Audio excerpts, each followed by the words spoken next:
अब देखो यार, अगर तुम लोग AEW के फॉर्मर TNT चैंपियन वार्डलॉ के फैन हो तो ये वीडियो तुम्हारे लिए होने वाली है, क्योंकि AEW में वार्डलॉ के रिटर्न होने को लेकर टोनी खान की तरफ से काफी बड़ी अपडेट आ चुकी है। यंग बस के AEW में कैंसर होने को लेकर यंग बस के साथ काफी बड़ी कंट्रोवर्सी हो चुकी है। AEW अपने डायनामाइट पर जे वाइट और MJF के कन्फ्रंटेशन के बाद जे वाइट ने AEW में एक नया रिकॉर्ड बना दिया है। लंबे टाइम तक AEW रैम्पेज के टेप होने के बाद AEW का रैम्पेज फाइनली लाइव जा रहा है। CM पंक के इंपैक्ट रेसलिंग को ज्वाइन करने को लेकर बुली रे की तरफ से काफी बड़ा स्टेटमेंट आ चुका है। तो गाइस, वहीं जे वाइट के डायनामाइट पर मिस्ट्री अटैकर को लेकर रिकी स्टार्क ने बहुत ही बड़ा खुलासा कर दिया है। तो गाइस, चलिए बिना किसी देरी के शुरू करते हैं इस वीडियो को। और सबसे पहले बात करेंगे AEW के इस हफ्ते डायनामाइट की। ये बात तो मैं आप लोगों को सुबह वाली वीडियो के अंदर ऑलरेडी बता चुका हूं कि AEW के इस हफ्ते डायनामाइट को करीबन 8,55,000 व्यूअरशिप मिलेगी, जो कि लास्ट वीक के डायनामाइट के मुकाबले काफी कम है।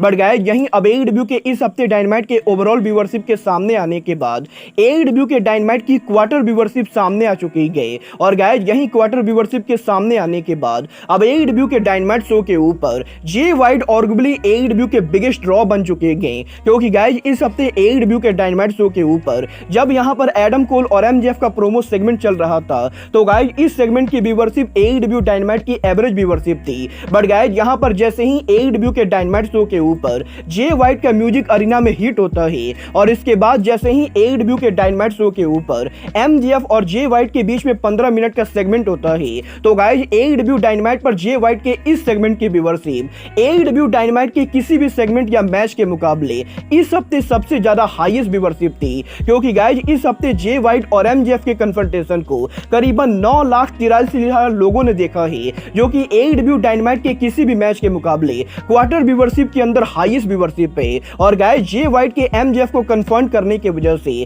AEW के इस हफ्ते डायनामाइट शो के ऊपर ये वाला सेगमेंट AEW का सबसे बड़ा सेगमेंट बन चुका है। गाइस, यहां पर क्वार्टर व्यूअरशिप को देखने के बाद एक बात तो मैं क्लियरली कह सकता हूं कि अगर AEW कंपनी जे वाइट को सही से यूज करती गए तो ये बंदा डेफिनेटली AEW के अंदर one of the biggest drop बनने वाला है। देखना बहुत ही दिलचस्प होगा कि AEW जे वाइट और MJF के इस राइवलरी को कैसे बिल्ड करती गए। बट गाइस, जहां तक बात रही जे वाइट की, तो गाइस ये बात तो हम सभी लोगों को मालूम है। लास्ट नाइट AEW के डायनामाइट पर जे वाइट के मिस्ट्री अटैक के बाद बहुत सारे लोगों के मन में ये सवाल है कि आखिर AEW के डायनामाइट पर जे वाइट पर अटैक किसने किया था। गाइस, अब फाइनली रिकी स्टार्क ने रिवील कर दिया है कि AEW के डायनामाइट पर जे वाइट पर अटैक किसने किया था। गाइस, इस हफ्ते रिकी स्टार्क ने रेसलिंग ऑब्जर्वर और रेसलिंग मीडिया को मॉक करते हुए सोशल मीडिया के ऊपर एक ट्वीट किया, जहां पर रिकी स्टार्क इस ट्वीट के अंदर ये कहते गए कि रिकी स्टार्क ने जे वाइट के ऊपर अटैक तो नहीं किया है, बट गाइस रिकी स्टार्क को ये बढ़िया से मालूम है कि जे वाइट के ऊपर इस हफ्ते मास्क पहनकर किसने अटैक किया है।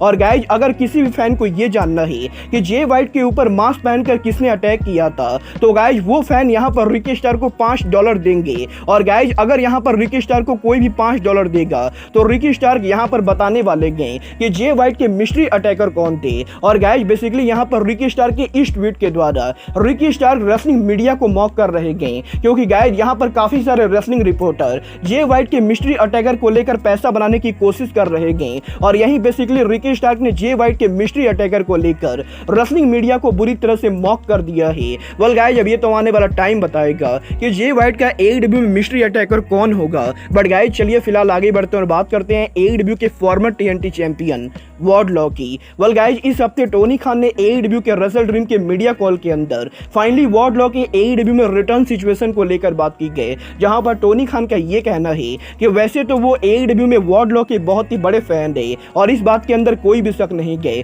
कि वार्डलॉ AEW के one of the biggest home grown superstar है। बट गाइस, जहां तक बात रही वार्डलॉ के टेलीविजन पर रिटर्न होने की, तो गाइस इस समय AEW के अंदर वार्डलॉ के रिटर्न को लेकर AEW के पास कोई भी प्लान नहीं गए। और गाइस, टोनी खान का ये कहना है कि जैसे ही AEW के अंदर वार्डलॉ को लेकर कोई बढ़िया स्टोरी लाइन बनेगी तो टोनी खान वार्डलॉ को वापस लाने वाले गए। और गाइस, बेसिकली टोनी खान ने ये क्लियर कर दिया है कि फिलहाल तो यहाँ पर AEW के अंदर वार्डलॉ का टीवी पर रिटर्न नहीं होने वाला है। गाइस, यहाँ पर टोनी खान कौन सा नशा करके वार्डलॉ को AEW के टेलीविजन से गायब रख रहे हैं, ये चीज मेरी समझ से तो बिल्कुल ही बाहर है। बट गाइस, जहां तक बात रही AEW की, तो गाइस ये बात तो हम सभी लोगों को मालूम है, जब से यहाँ पर AEW ने उनका ब्रांड न्यू 2 घंटे का television show AEW collision show शुरू किया है, तब से यहाँ पर AEW का रैम्पेज हमेशा टेप होता है। और गाइज वैसे तो कोलिजन के शुरू होने के पहले भी AEW कंपनी रैम्पेज को ज्यादा टेप करती थी, बट गाइज AEW कोलिजन के शुरू होने से पहले कभी कभी AEW का रैम्पेज लाइव जाता था,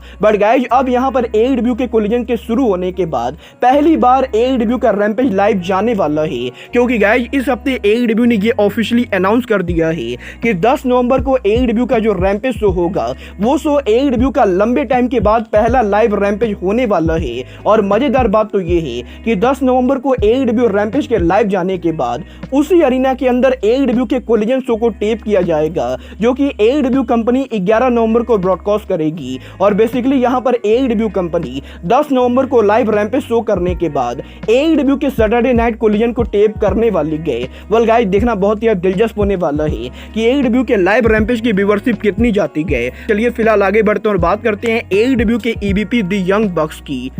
वेल गाइस और बात करें यहाँ पर यंग बक्स की, तो गाइस ये बात तो हम सभी लोगों को मालूम है, जब से यहाँ पर AEW से CM पंक को बाहर किया गया है तब से लगातार CM पंक के फैंस AEW को बाइकआउट कर रहे हैं और लगातार AEW के अंदर एलीट को CM पंक के बाहर जाने का जिम्मेवार ठहराया जा रहा है, क्योंकि गाइस इस चीज को लेकर तगड़ी रूमर चल रही है कि यंग बक्स ने जानबूझकर AEW में CM पंक के फायर होने से पहले CM पंक के साथ मीटिंग को कैंसिल की थी। और गाइस लास्ट ईयर भी क्योंकि CM पंक के साथ यंग बक्स का काफी बड़ा ब्रॉल हुआ था, तो गाइज इसीलिए CM पंक के अब AEW से फायर्ड होने के बाद CM पंक के फैंस MJF के ऊपर CM पंक के फैंस यंग बक्स के ऊपर काफी ज्यादा नाराज हो चुके हैं। और गाइज यहीं इस हफ्ते यंग बक्स के मेंबर निक जैक्सन के सोशल मीडिया हैंडल के ऊपर CM पंक के फैन ने निक जैक्सन को कैंसर कॉल आउट कर दिया, जहां पर CM पंक के फैन का ये कहना था कि निक जैक्सन यहां पर रेसलिंग के अंदर एक बहुत ही बड़े कैंसर है। और गाइज यहीं निक जैक्सन को कैंसर कॉल आउट करने के बाद अब निक जैक्सन और मैट जैक्सन दोनों ने यहां पर CM पंक के फैन को रिप्लाई किया है,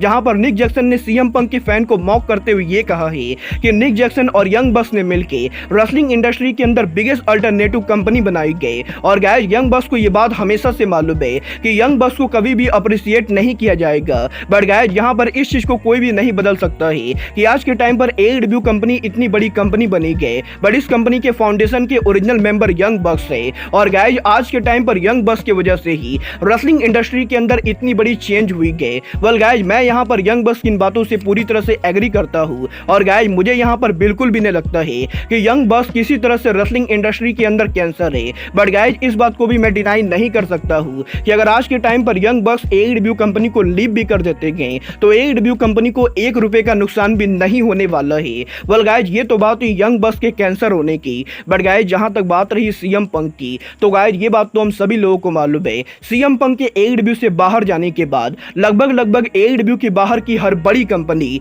CM पंक को अपने शो पर लाना चाहती गए। और यहीं अभी इस हफ्ते CM पंक की इंपैक्ट रेसलिंग को ज्वाइन करने को लेकर इंपैक्ट रेसलिंग सुपरस्टार और WWE हॉल ऑफ फेमर बुली रे ने एक बार फिर से बस्टेड रेडियो पर बात की गई, जहां पर बुली रे का यह कहना है कि वैसे तो बुली रे CM पंक से पर्सनली ज्यादा नहीं मिलेंगे, बट गाइस जहां तक बुली रे को रेसलिंग के बारे में मालूम है बुली रे इस चीज को लेकर 100% कॉन्फिडेंट है कि अगर यहां पर इंपैक्ट रेसलिंग कैसे भी करके CM पंक को अपने शो पर लाती गए तो गाइज इंपैक्ट रेसलिंग के लिए ये गेम चेंजर होने वाला है। और गाइज बुली रे का ये दावा करना है कि 2014 से पहले जिस तरीके से इंपैक्ट रेसलिंग अमेरिका के अंदर WWE के लिए एक बड़ी अल्टरनेटिव हुआ करती थी, अगर यहां पर इंपैक्ट रेसलिंग इस साल के एंडिंग के ऊपर CM पंक को अपने शो पर लाने में कामयाब रहती गए तो गाइज ये यहां पर इंपैक्ट रेसलिंग के लिए गेम चेंजर होने वाला है, क्योंकि गाइज बुली रे को ये बात बढ़िया से मालूम है कि CM पंक के इंपैक्ट रेसलिंग पर आने की वजह से इंपैक्ट रेसलिंग के रेवेन्यू लगभग दुगुना होने वाला है। और क्योंकि CM पंक मर्चेंडाइज सेल के मामले में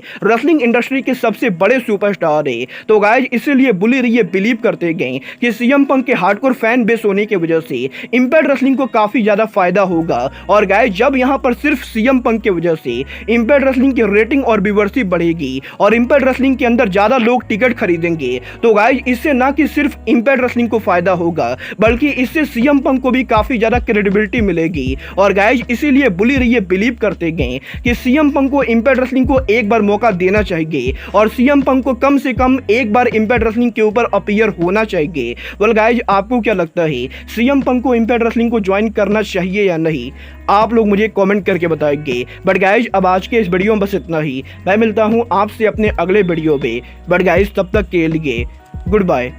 गुड नाइट एंड बैंग।